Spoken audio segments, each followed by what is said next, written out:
ಪವಿತ್ರ ಗುರುವಾರ, ಪ್ರಭುವಿನ ಭೋಜನದ ಪೂಜೆ. ಮೊದಲನೆಯ ವಾಚನ, ವಿಮೋಚನ ಕಾಂಡದಿಂದ ವಾಚನ. ಸರ್ವೇಶ್ವರ ಸ್ವಾಮಿ ಮೋಶೆ ಮತ್ತು ಆರೋನರ ಸಂಗಡ ಮಾತನಾಡಿ ಹೀಗೆಂದರು. ಎಲ್ಲಾ ಮಾಸಗಳಲ್ಲಿ ಇದೇ ನಿಮಗೆ ಆದಿ ಮಾಸವಾಗಿರಬೇಕು. ಇದೇ ನಿಮಗೆ ಪ್ರತಿ ವರ್ಷದ ಮೊದಲನೆಯ ತಿಂಗಳಾಗಿರಬೇಕು. ಈ ವಿಷಯದಲ್ಲಿ ನೀವು ಇಸ್ರಾಯೇಲರ ಸಮಾಜಕ್ಕೆಲ್ಲ ಈ ರೀತಿ ಕಟ್ಟಳೆ ಇಡಬೇಕು. ಈ ತಿಂಗಳ 10ನೆಯ ದಿನದಲ್ಲಿ ನಿಮ್ಮ ನಿಮ್ಮ ಗೋತ್ರಗಳ ಪ್ರತಿಯೊಂದು ಮನೆಯವರು ಒಂದೊಂದು ಕುರಿಮರಿಯನ್ನಾಗಲಿ ಆಡುಮರಿಯನ್ನಾಗಲಿ ಆರಿಸಿಕೊಳ್ಳಬೇಕು. ಕುಟುಂಬವು ಚಿಕ್ಕದಾಗಿದ್ದು ಒಂದು ಮರಿಯನ್ನು ಪೂರ್ತಿಯಾಗಿ ತಿನ್ನಲಾಗದಿದ್ದರೆ ಹತ್ತಿರದ ನೆರೆಮನೆಯ ಕುಟುಂಬದೊಂದಿಗೆ ಸೇರಿ ಒಬ್ಬೊಬ್ಬನು ಇಷ್ಟಿಷ್ಟು ತಿನ್ನುವನೆಂದು ಲೆಕ್ಕ ಹಾಕಿ ಜನಗಳ ಸಂಖ್ಯಾನುಸಾರ ಮರಿಗಳನ್ನು ಆರಿಸಿಕೊಳ್ಳಲಿ. ಆ ಮರಿಯು ಯಾವ ದೋಷವೂ ಇಲ್ಲದ 1 ವರ್ಷದ ಗಂಡಾಗಿರಬೇಕು. ಕುರಿಗಳಿಂದಾಗಲಿ ಆಡುಗಳಿಂದಾಗಲಿ ಅದನ್ನು ಆರಿಸಿಕೊಳ್ಳಬಹುದು. ಈ ತಿಂಗಳಿನ 14ನೆಯ ದಿನದವರೆಗೆ ಅವುಗಳನ್ನು ಇಟ್ಟುಕೊಂಡಿದ್ದು ಆ ದಿನದ ಸಂಜೆ ವೇಳೆಯಲ್ಲಿ ಇಸ್ರಾಯೇಲ್ ಸಮಾಜದವರೆಲ್ಲರೂ ತಮ್ಮ ತಮ್ಮ ಕೂಟಗಳಲ್ಲಿ ಕೊಯ್ಯಬೇಕು. ಅವುಗಳ ರಕ್ತದಲ್ಲಿ ಸ್ವಲ್ಪ ತೆಗೆದು ತಾವು ಆ ಭೋಜನ ಮಾಡುವ ಮನೆಯ ಬಾಗಿಲಿನ 2 ನಿಲುವು ಕಂಬಗಳಿಗೂ ಮೇಲಿನ ಪಟ್ಟಿಗೂ ಹಚ್ಚಬೇಕು. ಆ ಭೋಜನವನ್ನು ಮಾಡಬೇಕಾದ ಕ್ರಮ ಇದು. ನೀವು ನಡು ಕಟ್ಟಿಕೊಂಡು ಕೆರ ಮೆಟ್ಟಿಕೊಂಡು ಊರುಗೋಲನ್ನು ಹಿಡಿದುಕೊಂಡು ಬೇಗ ಬೇಗನೆ ಊಟ ಮಾಡಬೇಕು. ಏಕೆಂದರೆ ಅದು ಸರ್ವೇಶ್ವರ ಸ್ವಾಮಿಗೆ ಆಚರಿಸತಕ್ಕ ಪಾಸ್ಕ ಹಬ್ಬ. ಆ ರಾತ್ರಿ ನಾನು ಈಜಿಪ್ಟ್ ದೇಶದ ನಡುವೆ ಹಾದು ಹೋಗುವೆನು. ಮನುಷ್ಯರಾಗಿರಲಿ ಪ್ರಾಣಿಗಳಾಗಿರಲಿ ಚೊಚ್ಚಲಾದುದೆಲ್ಲವನ್ನು ಸಂಹರಿಸುವನು. ಈಜಿಪ್ಟ್ ದೇಶದ ಸಮಸ್ತ ದೇವತೆಗಳನ್ನು ದಂಡಿಸುವೆನು. ನಾನೇ ಸರ್ವೇಶ್ವರ. ನೀವು ಬಾಗಿಲಿಗೆ ಹಚ್ಚಿದ ಆ ರಕ್ತವು ನೀವಿರುವ ಮನೆಗಳನ್ನು ಸೂಚಿಸುವುದು. ಅದನ್ನು ಕಂಡು ನಿಮಗೆ ಯಾವ ಹಾನಿಯನ್ನು ಮಾಡದೆ ಮುಂದಕ್ಕೆ ದಾಟಿ ಹೋಗುವೆನು. ನಾನು ಈಜಿಪ್ಟ್ನವರನ್ನು ಸಂಹರಿಸುವಾಗ ನಿಮಗೆ ಯಾವ ಕೇಡು ಆಗದು. ಆ ದಿನವು ನಿಮಗೆ ಸ್ಮರಣೀಯ ದಿನವಾಗಿರುವುದು. ಅಂದು ನೀವು ಸರ್ವೇಶ್ವರನ ಗೌರವಾರ್ಥ ಹಬ್ಬವನ್ನು ಕೊಂಡಾಡಬೇಕು. ಅದನ್ನು ಶಾಶ್ವತ ನಿಯಮವೆಂದು ತಲತಲಾಂತರಕ್ಕೂ ಆಚರಿಸಬೇಕು. ಪ್ರಭುವಿನ ವಾಕ್ಯ. ದೇವರಿಗೆ ಕೃತಜ್ಞತೆ ಸಲ್ಲಲಿ.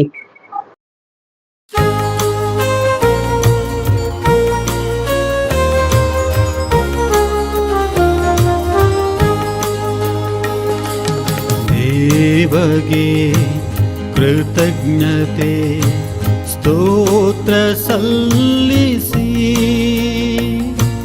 ಪಾನ ಪಾತ್ರೆಯಿಂದ ನಾವು ಕುಡಿಯುವಾಗ ಕ್ರಿಸ್ತೇಸುವಿನ ರಕ್ತದಲ್ಲಿ ಪಾಲ್ಗೊಳ್ಳುತ್ತೇವೆ.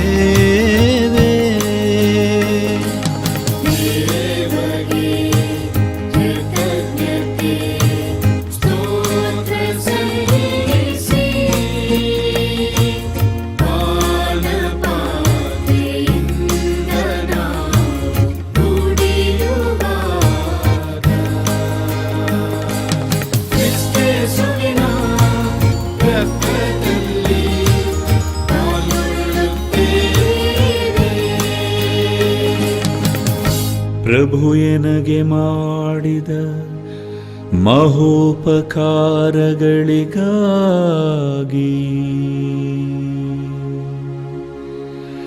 ನನ್ನಿಂದೇನು ಮಾಡಲು ಸಾಧ್ಯ ಪ್ರತಿಯಾಗಿ ಎತ್ತಿ ಹಿಡಿವೆನು ರಕ್ಷಣೆಯ ಪಾನಪಾತ್ರೆಯನು.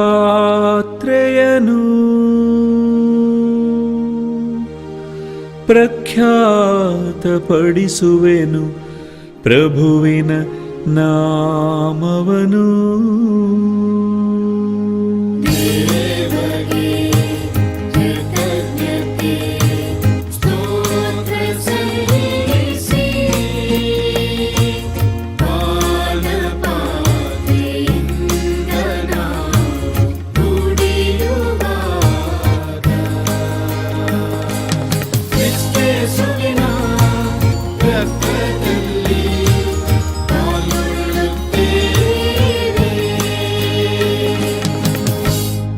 ಪ್ರಭು ಅಲ್ಪವೆಂದೆಣಿಸನು.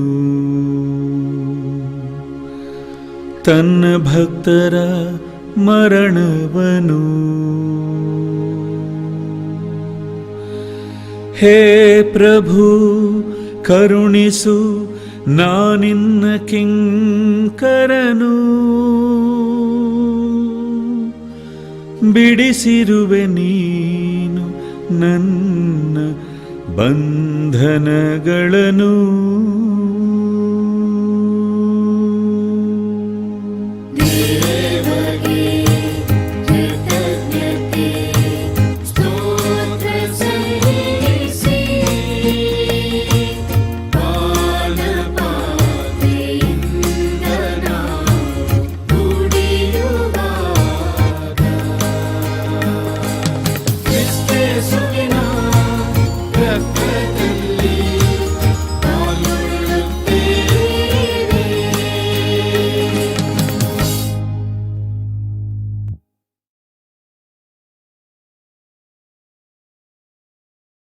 ಎರಡನೆಯ ವಾಚನ. ಪೌಲನು ಕೊರಿಂಥ್ಯರಿಗೆ ಬರೆದ ಮೊದಲನೆಯ ಪತ್ರದಿಂದ ವಾಚನ. ಸಹೋದರರೇ, ನಿಮಗೆ ಮಾಡಿದ ಉಪದೇಶವನ್ನು ನಾನು ಪ್ರಭುವಿನಿಂದಲೇ ಪಡೆದನು. ಅದೇನೆಂದರೆ, ಪ್ರಭು ಯೇಸು ತಮ್ಮನ್ನು ಹಿಡಿದುಕೊಡಲಾದ ಆ ರಾತ್ರಿ ರೊಟ್ಟಿಯನ್ನು ತೆಗೆದುಕೊಂಡು ದೇವರಿಗೆ ಕೃತಜ್ಞತಾಸ್ತೋತ್ರವನ್ನು ಸಲ್ಲಿಸಿ ಅದನ್ನು ಮುರಿದು, ಇದು ನಿಮಗಾಗಿ ಒಪ್ಪಿಸಲಾಗುವ ನನ್ನ ಶರೀರ, ಇದನ್ನು ನನ್ನ ಸ್ಮರಣೆಗಾಗಿ ಮಾಡಿ ಎಂದರು. ಅಂತೆಯೇ ಭೋಜನದ ಕೊನೆಯಲ್ಲಿ ಪಾನ ಪಾತ್ರೆಯನ್ನು ತೆಗೆದುಕೊಂಡು, ಈ ಪಾತ್ರೆ ನನ್ನ ರಕ್ತದಿಂದ ಮುದ್ರಿತವಾದ ಹೊಸ ಒಡಂಬಡಿಕೆ, ಇದನ್ನು ನೀವು ಪಾನ ಮಾಡುವಾಗಲೆಲ್ಲ ನನ್ನ ಸ್ಮರಣೆಗಾಗಿ ಮಾಡಿರಿ ಎಂದರು ಎಂದೇ. ನೀವು ಈ ರೊಟ್ಟಿಯನ್ನು ಭುಜಿಸಿ ಈ ಪಾತ್ರೆಯಿಂದ ಪಾನ ಮಾಡುವಾಗಲೆಲ್ಲ ಪ್ರಭು ಬರುವ ತನಕ ಅವರ ಮರಣವನ್ನು ಸಾರುತ್ತೀರಿ. ಪ್ರಭುವಿನ ವಾಕ್ಯ. ದೇವರಿಗೆ ಕೃತಜ್ಞತೆ ಸಲ್ಲಲಿ. ಘೋಷಣೆ. ದೇವರ ವಾಕ್ಯವಾದ ಪ್ರಭು ಯೇಸುವೇ, ನಿಮಗೆ ಸದಾ ಮಹಿಮೆ ಸಲ್ಲಲಿ. ನಿಮಗೊಂದು ಹೊಸ ಆಜ್ಞೆಯನ್ನು ಕೊಡುತ್ತೇನೆ, ಒಬ್ಬರನ್ನೊಬ್ಬರು ಪ್ರೀತಿಸಿರಿ. ನಾನು ನಿಮ್ಮನ್ನು ಪ್ರೀತಿಸಿದಂತೆಯೇ ನೀವು ಸಹ ಒಬ್ಬರನ್ನೊಬ್ಬರು ಪ್ರೀತಿಸಿರಿ. ದೇವರ ವಾಕ್ಯವಾದ ಪ್ರಭು ಯೇಸುವೇ, ನಿಮಗೆ ಸದಾ ಮಹಿಮೆ ಸಲ್ಲಲಿ. ಯೋವಾನನು ಬರೆದ ಪವಿತ್ರ ಶುಭ ಸಂದೇಶದಿಂದ ವಾಚನ. ಅಂದು ಪಾಸ್ಕ ಹಬ್ಬದ ಹಿಂದಿನ ದಿನ ತಾವು ಈ ಲೋಕವನ್ನು ಬಿಟ್ಟು ಪಿತನ ಬಳಿಗೆ ಹೋಗಬೇಕಾದ ಗಳಿಗೆ ಬಂದಿರುವುದೆಂದು ಯೇಸುವಿಗೆ ತಿಳಿದಿತ್ತು. ಈ ಲೋಕದಲ್ಲಿದ್ದ ತಮ್ಮವರನ್ನು ಯಾವಾಗಲೂ ಪ್ರೀತಿಸಿದ್ದ ಅವರು ಆ ಪ್ರೀತಿಯ ಪರಮಾವಧಿಯನ್ನು ಈಗ ತೋರಿಸಲಿದ್ದರು.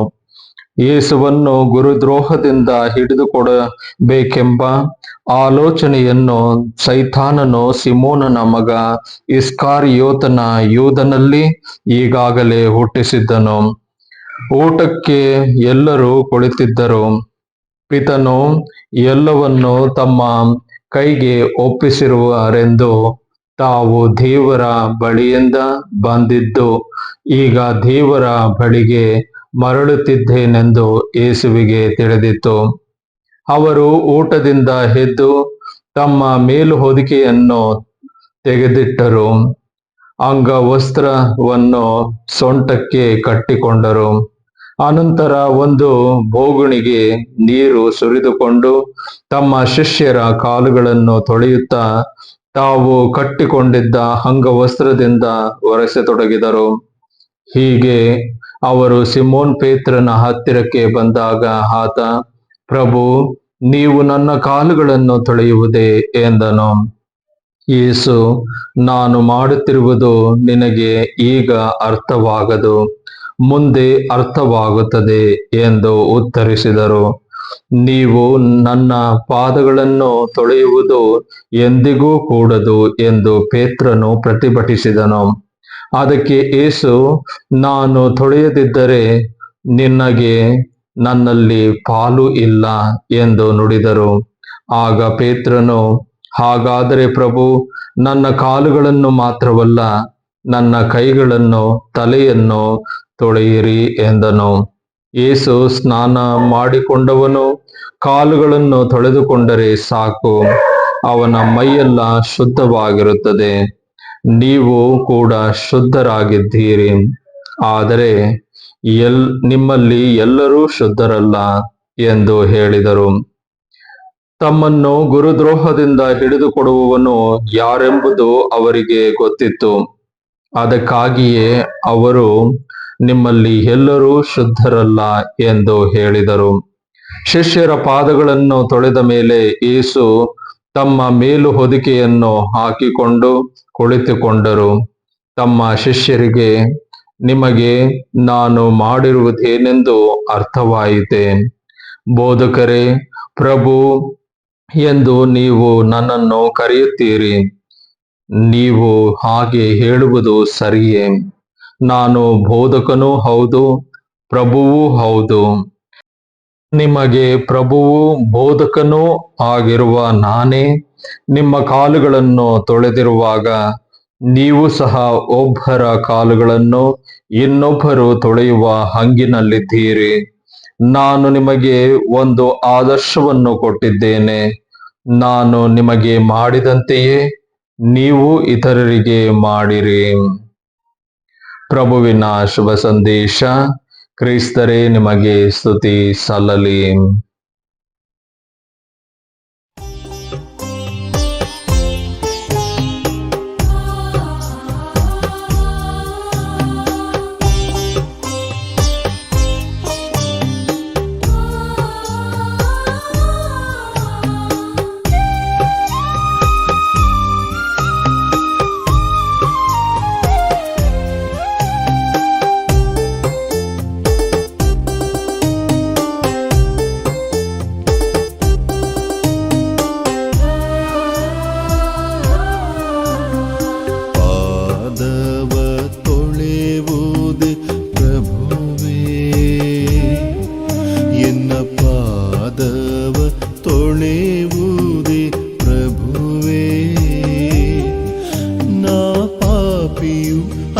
ಅಲ್ಪನು ನಿನ್ನ ಶಿಷ್ಯನು, ನೀ ಶ್ರೇಷ್ಠನು ಪಿತಪುತ್ರನು ಎಂದ ಪೇತ್ರನು. ಪಾದವ ತೊಳೆಯುವುದೇ ಪ್ರಭುವೇ, ಎನ್ನ ಪಾದವ ತೊಳೆಯುವುದೇ ಪ್ರಭುವೇ.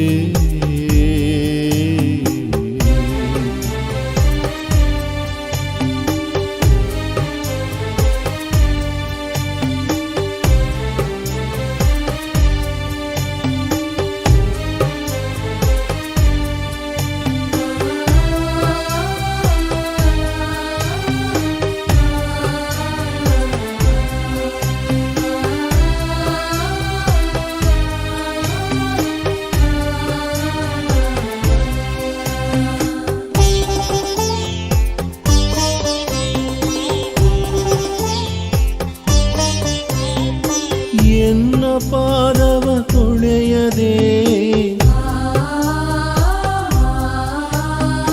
ನನ್ನ ಭಕ್ತಿಯ ಕೆಡಿಸದೆ, ಎನ್ನ ಪಾದವ ತೊಳೆಯದೆ ನನ್ನ ಭಕ್ತಿಯ ಕೆಡಿಸದೆ ಎಂದು ಪೇತ್ರನು ನುಡಿಯುತ್ತ ಪ್ರಭುವನು ತಡೆದನು. ಎಂದು ಪೇತ್ರನು ನುಡಿಯುತ್ತ ಪ್ರಭುವನು ತಡೆದನು. ಪ್ರಭುವನು ತಡೆದನು.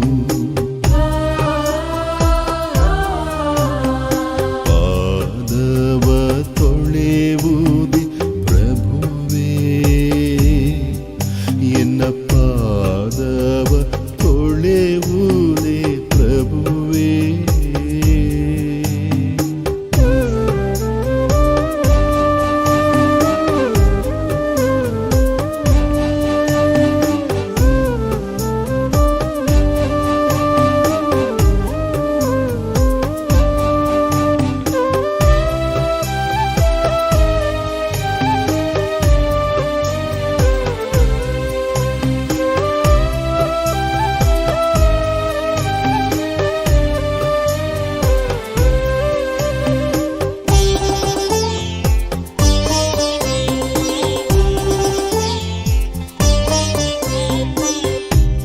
ಪಾದ ತೊಳೆಯಲು ಬಿಡದಿರೆ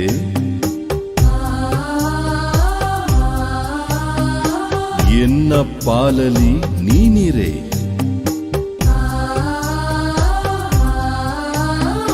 ಪಾದ ತೊಳೆಯಲು ಬಿಡದಿರೆ ಎನ್ನ ಪಾಲಲಿ ನೀನಿರೆ ಎಂದು ಕರ್ತರು ನುಡಿಯುತ್ತ ಅವನ ಪಾದವ ತೊಳೆದರು.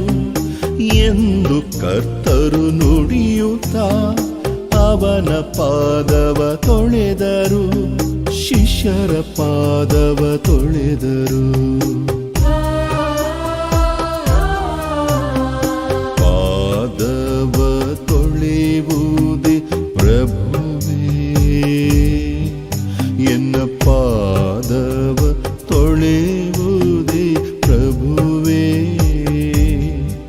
ನಾ ಪಾಪಿಯು ಅತಿ ಅಲ್ಪನು ನಿನ್ನ ಶಿಷ್ಯನು, ನೀ ಶ್ರೇಷ್ಠನು ಪಿತ ಪುತ್ರನು ಎಂದ ಪೇತ್ರನು. ಪಾದವ ತೊಳೆಯುವುದೇ ಪ್ರಭುವೇ, ಎನ್ನ ಪಾದವ ತೊಳೆಯುವುದೇ ಪ್ರಭುವೇ.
ಪಾಲೊಂದು ನಿನಗಿರದು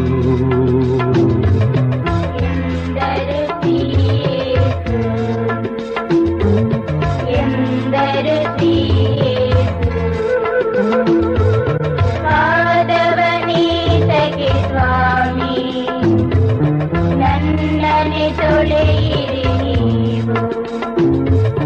ಪಾದವನೀತಗೆ ಸ್ವಾಮಿ ನನ್ನನೆ ತೊಳೆಯಿರಿ ನೀವು ಎಂದನು ಪೇತ್ರ, ಎಂದನು ಪೇತ್ರ.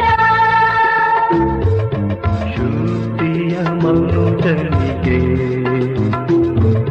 ಪಾದವ ತೊಳೆದರೆ ಸಾಕು. ಶುದ್ಧಿಯ ಮನುಜನಿಗೆ ಪಾದವ ತೊಳೆದರೆ ಸಾಕು. ಎಂದರು ಶ್ರೀಯೇಸ, ಎಂದರು ಶ್ರೀಯೇಸ. ಸ್ವಾಮಿ ಸ್ವಾಮಿ ಪಾದವ ತೊಳೆಯುವುದೇ ಸ್ವಾಮಿ ಎಂದನು ಪೇತ್ರ, ಎಂದನು ಪೇತ್ರ. ನಿನ್ನ ಪಾದನ ತೊಳೆಯದಿರೆ ಪಾಲೊಂದು ನಿನಗಿರದು. ಎಂದರು ಶ್ರೀಯೇಸ, ಎಂದರು ಶ್ರೀಯೇಸ. ಭೋಜನ ತೀರಿದ